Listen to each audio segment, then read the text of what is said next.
Assalamualaikum, kembali lagi di channel saya. Kali ini kita akan membahas tentang deret aritmatika ya.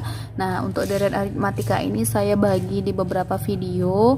Jadi mohon tonton semua videonya ya, biar nggak gagal paham ya. Oke, untuk video pertama ini saya akan membahas tentang suku ke N deret aritmatika. Nah, sebelum kita ke suku ke N, kita bahas dulu apa sih deret aritmatika ini. Deret aritmatika ya. Nah, kalau dari definisi deret aritmatika ini, deret itu pengertiannya susunan bilangan yang punya pola tertentu ya. Nah, sedangkan kalau udah digabung jadi deret aritmatika, dia itu definisinya menjadi susunan bilangan yang polanya itu pola aritmatika. Bagaimana pola aritmatika? Yang memiliki beda atau selisih yang sama. Jadi setiap bilangan itu punya beda atau selisih yang sama. Contoh deret aritmatika misalnya 1, kemudian 2, 3. Nah, berapa angka selanjutnya pasti 4, 5 dan seterusnya gitu ya. Selisihnya berapa? Di setiap angka ini punya selisih dengan pola yang sama. Jadi kita bisa temukan angka-angka selanjutnya ya. Nah, di dalam aritmatika itu angka-angka ini yang bersusun-susun ini itu dinamakan suku. Jadi mereka itu U1 suku atau U ya, U2, U3 sampai dengan UN ya.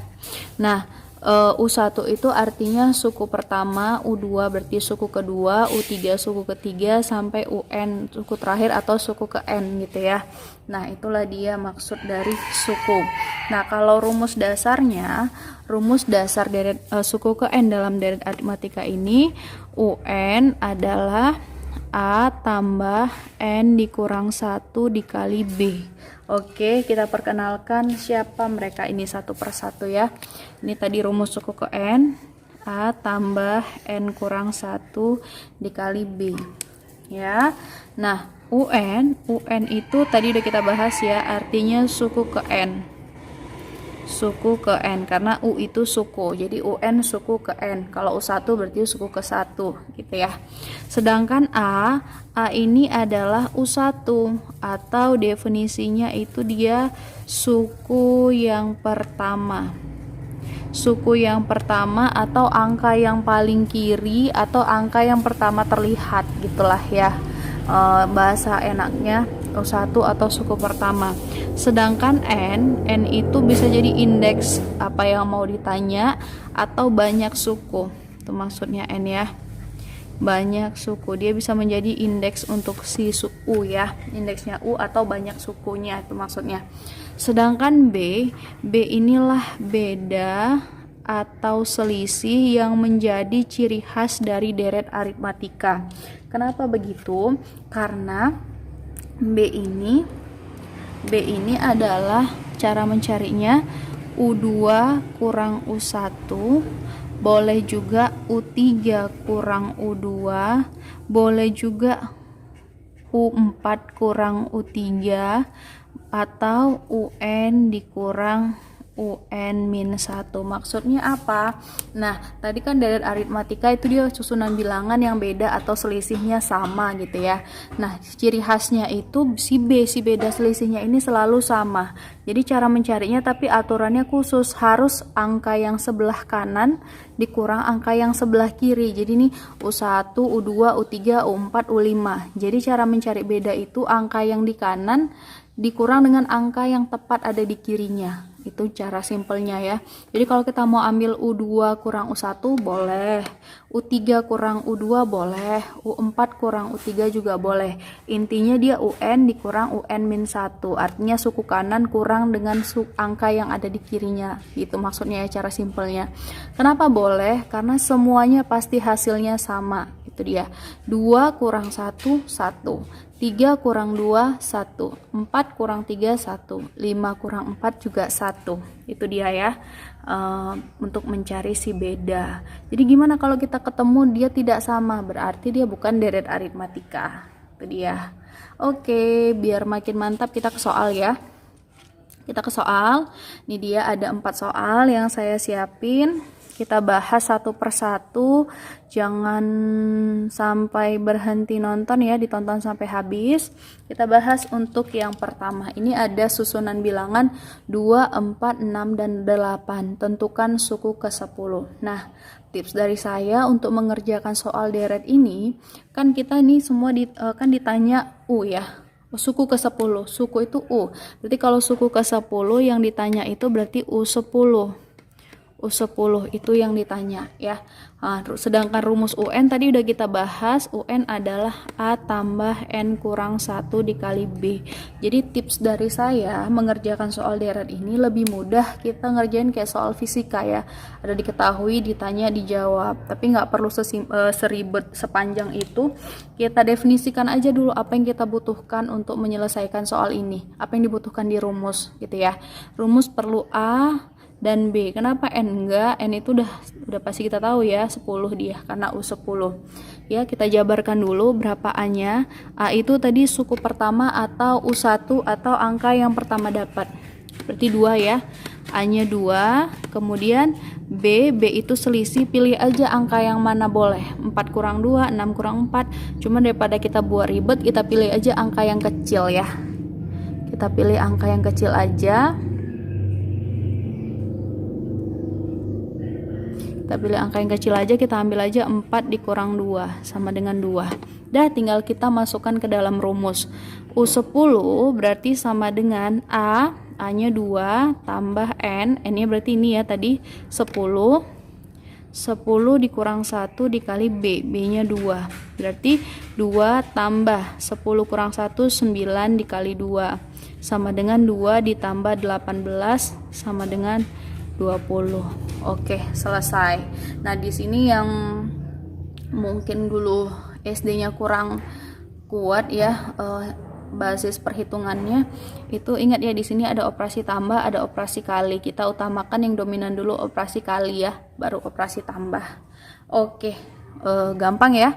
Kita lanjut ke soal yang kedua. Tentukan suku ke-15. Berarti yang ditanya adalah U15. Suku ke-15 berarti U15 yang ditanya. Oke, kita cari A-nya dulu.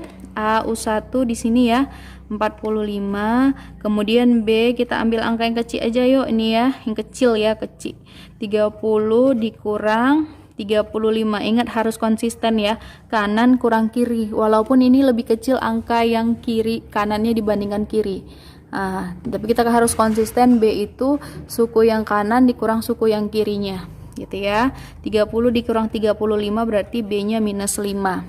Oke, kita masukkan ke rumus. Kita buat aja lagi rumusnya biar kita ingat terus, bukan hafal ya, ingat. UN adalah A ditambah N kurang 1 dikali B. Berarti kalau kita mau cari U15 sama dengan A-nya 45 tambah N-nya yang ini 15 dikurang 1, B-nya yang itu minus 5. Berarti sama dengan 45 ditambah 15 kurang 1, 14 dikali minus 5 sama dengan 45. Oke, 14 kali minus 5 kita pecah sih 14 ya. 14 itu 10 dan 4. Semuanya kita kalikan dengan 5. 5 kali 10 50, 5 kali 4 20. Kita jumlah. Berarti hasilnya 70. Plus kali min berarti min 70 ya. 5 kurang 70 berarti hasilnya 70. Nah, ini karena lebih besar 70-nya, 70-nya yang kita kurangin dengan 45 ya. 10 dikurang 5 berarti 5, nih tinggal 6. 6 kurang 4 2. Berarti jawabannya minus 25. Oke, selesai. Sekarang kita bergerak ke soal yang ketiga. Angkanya minus 8, min 5, min 2 dan 1. Tentukan suku ke 22. Berarti yang ditanya ini U22.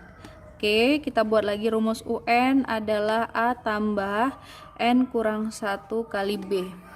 Ya, A tambah N kurang 1 dikali B.